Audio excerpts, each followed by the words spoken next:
perfect. Yeah. Tactically perfect. Execution incredible. Oh, it's like, oh, you're being a surgeon in there under pressure, yeah? Cold under pressure, yeah? Make every right decision, okay? Can be as the best you've ever been. This is the best you've ever been. You're fucking 8 months in the wait, 9, 10 months in the waiting for this, yeah? The best performance you've ever been comes up right now.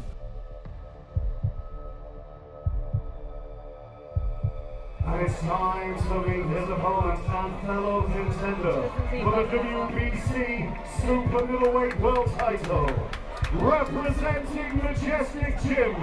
Ladies and gentlemen, please welcome Daniel the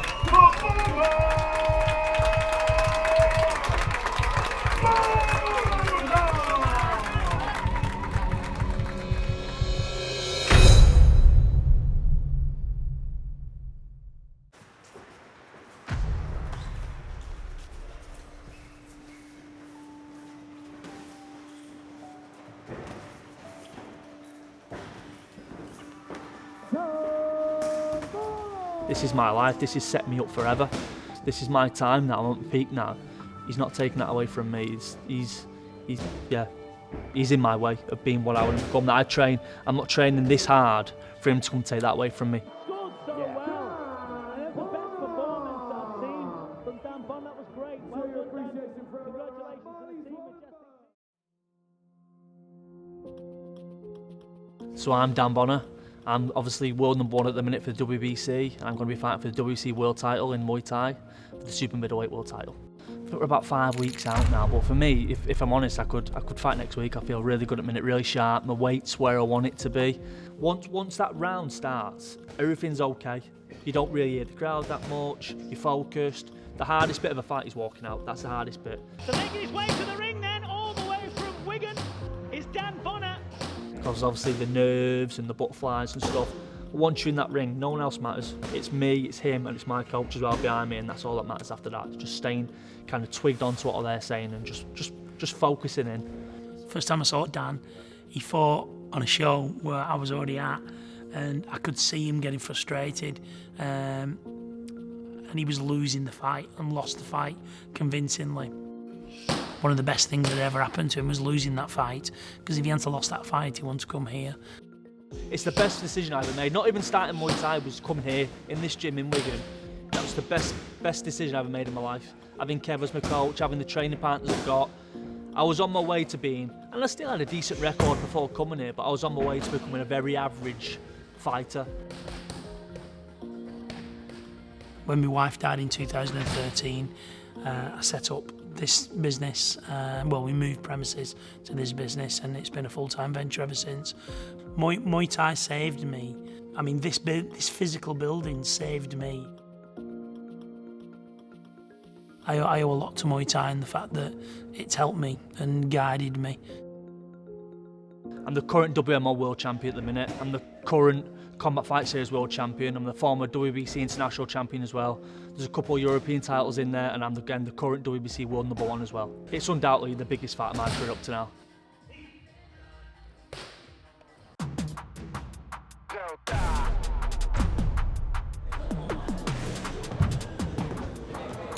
A lot of people consider strength and conditioning all about strength, but actually it's about making the athlete actually robust as well.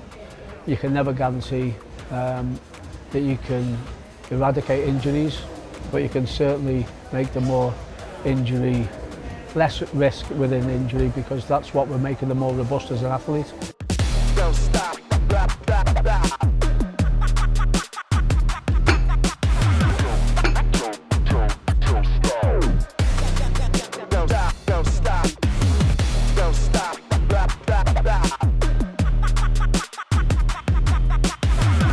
Nothing we ever do in here should affect him in his technical training. No DOMs, don't want to make him sore, don't want to risk injury, that kind of stuff. We send him back in to his coaches feeling great, and that's ultimately what the aim is. Ultimately, they're going to go through a lot. Fight or flight stresses you out. Bad weight cut stresses you out. Having a bad day in the gym will stress you out. A lot of them things, if you then don't get everything else right, will boil into lack of sleep. And mental health in combat sport athletes is, it's well known. Concussion has been known to create suicide. As a coach, you've got to be a mentor, a Samaritan, you've got to talk to them, but that's also, if you speak to all the brilliant technical coaches out there, they're doing the same thing. You've got to be able to spot these things, right? So Paddy's been through it, Dan had been through it, Matt had been through it. There's not many athletes I've met in combat sport that haven't been through that tough time. But the very nature of the game is extreme stress. Training load isn't just what the body goes through. Training load's what this goes through.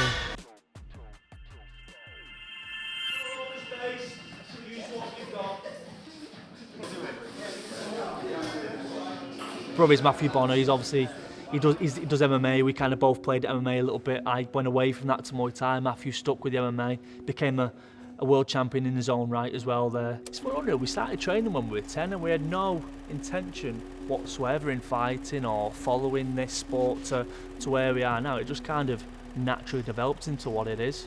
Even now, all those extra hours where we train in the garage, we train in the back garden, do you know what I mean? That was our life even then. We never really socialised, we never went out nightclubbing, partying, whatever, never messed around. Our whole life centred around working and then it was training. We've always had each other, so we've never had to have 100 friends outside, like in a big circle. We've always just kind of relied on each other, really.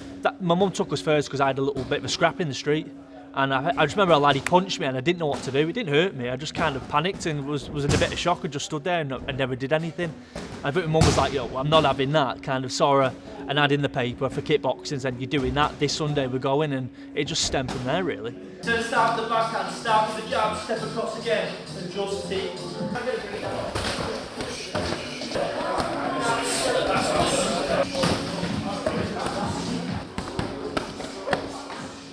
This is Dan's local show. This is his home show, as close as it's going to be.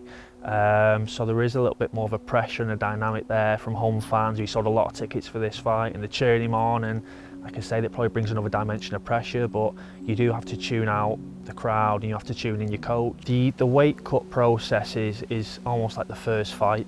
The second fight is the fight, but the hardest fight possibly, and a lot of athletes will say this is cutting the weight, is being mentally prepared. You know, your diet hasn't been the same, your energy levels aren't the same.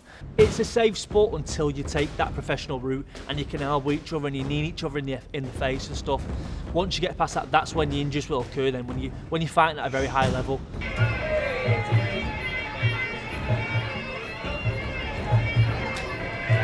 Throwing Bonner, he can't throw wide shots like that and be seen. He's cut. Here's the dynamic of the fight now. There you go, good left shot. hook. Whoa! He's on wobbly legs. Ask him to walk forward, he does. Oh! Goodness gracious, stop the fight. I've had torn biceps, I broke my jaw, like I said, I broke both my hands, I've torn both my knees. Does. There's the elbow. Yeah, set that with a hand. Shannon's got him where he wants him, but You have your niggles, that's the life of a professional athlete. You show me someone who's never been injured or show you someone who's never achieved anything. That's what happens in these kind of sports. You get injured, you're punching each other and kicking each other in the head, aren't you? It's going to happen.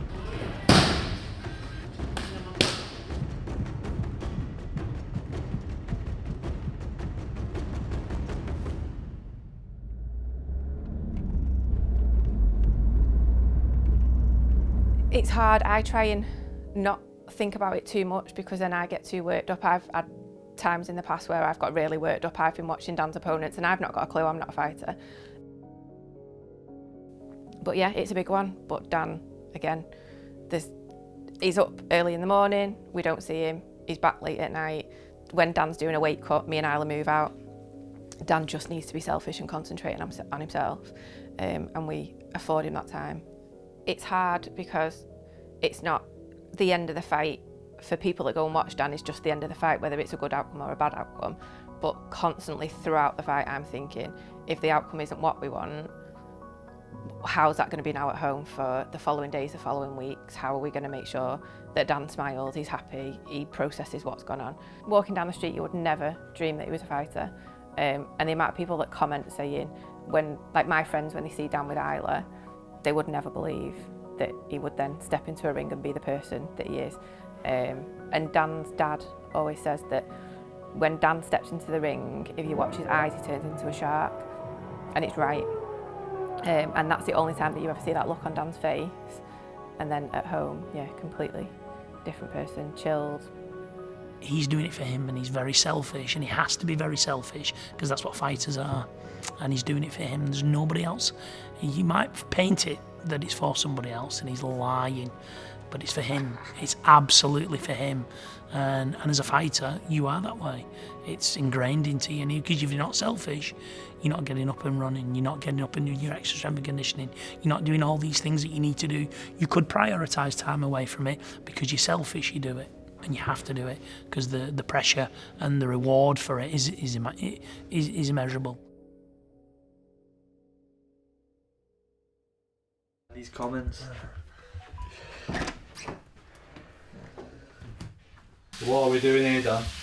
Just going to do our bath first. Should only need to do one tonight, one in the morning. I've already sauntered off today. Got about 2.5 kilos, so nothing mega. Should do a dead easy cut. It's just showed all the acclimation baths that I've done on the lead up. Obviously, the acclimation baths get you used to sweat and get you more efficiently going in the sweat. It really paid off this time. This can go wrong. There is people that I've personally been around who have really suffered doing the weight baths and the water loads and the water cuts and stuff. And I had a teammate who nearly died doing one. He passed out in the bath. He collapsed. He was unconscious for a good amount of time, and unfortunately had to go to hospital and lost the chance to fight. But it could have been worse. He could have lost his life.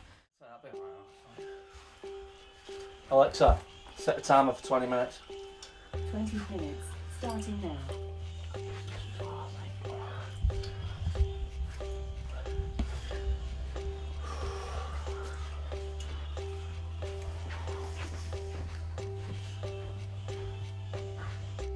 It's a tricky one because there's different conflicting ideas. Like, a lot of fighters want to get the weight off just so mentally they know that they're close to weight.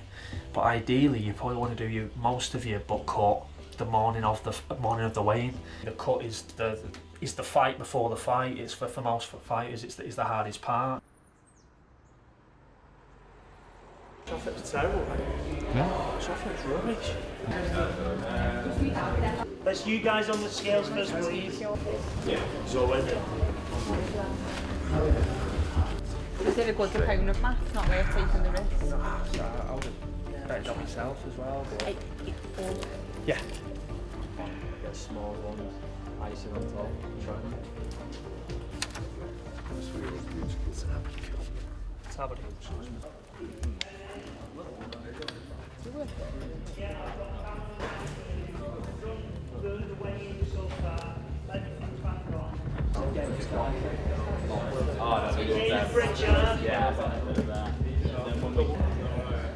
Please, yeah, good one like that. Yeah, good luck. So, mate.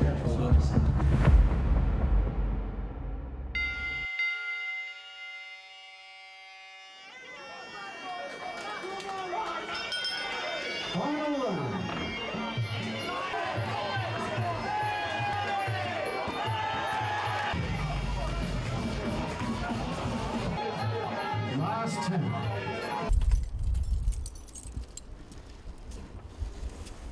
Feeling good? Yeah. Good lad. Big day today now. I was supposed to fight for this world title last year in November.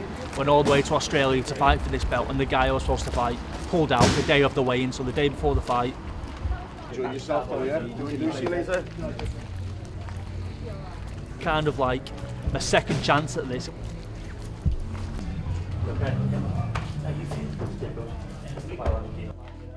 If you ask anyone what would you say would the pinnacle of the sport would be, I think a lot of people would say WBC World Title. This one would sit on top of the tree for me. This would be the biggest one. This is the one I've wanted.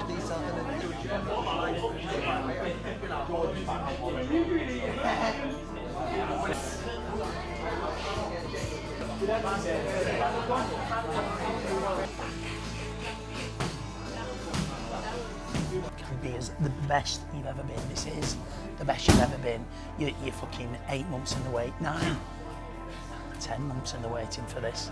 Yeah, the best performance you've ever been comes up right now. All right. There's a reason why you're in this position. Yeah. And here, especially, go and prove to everybody. No doubts, no questions. No, them going back to Cyprus saying, oh, he won because he was English. Yeah? Take him to school.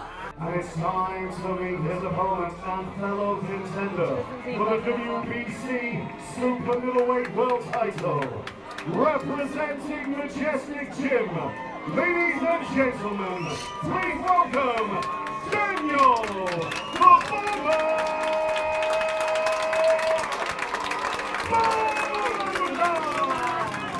Kick!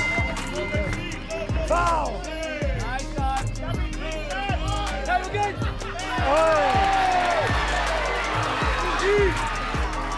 Yeah!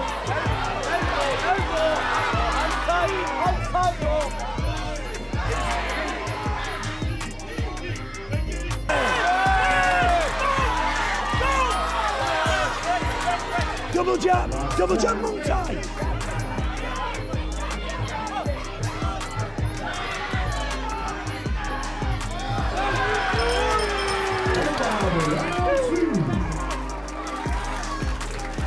Better. Still a bit wild. Arms down. He's rushing, so you've got the teep on. You're rushing, he's rushing, so we can move. You don't have to get into that wall with him. Squeeze. I've got it. The only time you're vulnerable is when you're rushing. If you keep the shots tight, he comes into everything, yeah? That left kick lands every time. Pick him apart now. He's tired now. He's tired. Pick him apart. Yes. Hook and kick. Kick. His foot. With every mistake that he makes, one another, the more you ease in. Forward, boom. Keep the pressure going. It's on. Kick. Kick on the end. Jab and kick. 1-2 kick. Get off there. Knee down. Over push. Well, ladies and gentlemen, please put your hands together and acknowledge the supreme efforts of both contenders here. What a contest!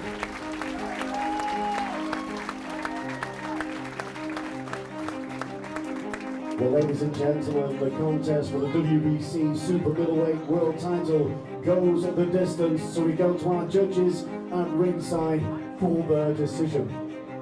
They judged the bout in favour of your winner and new champion, Daniel!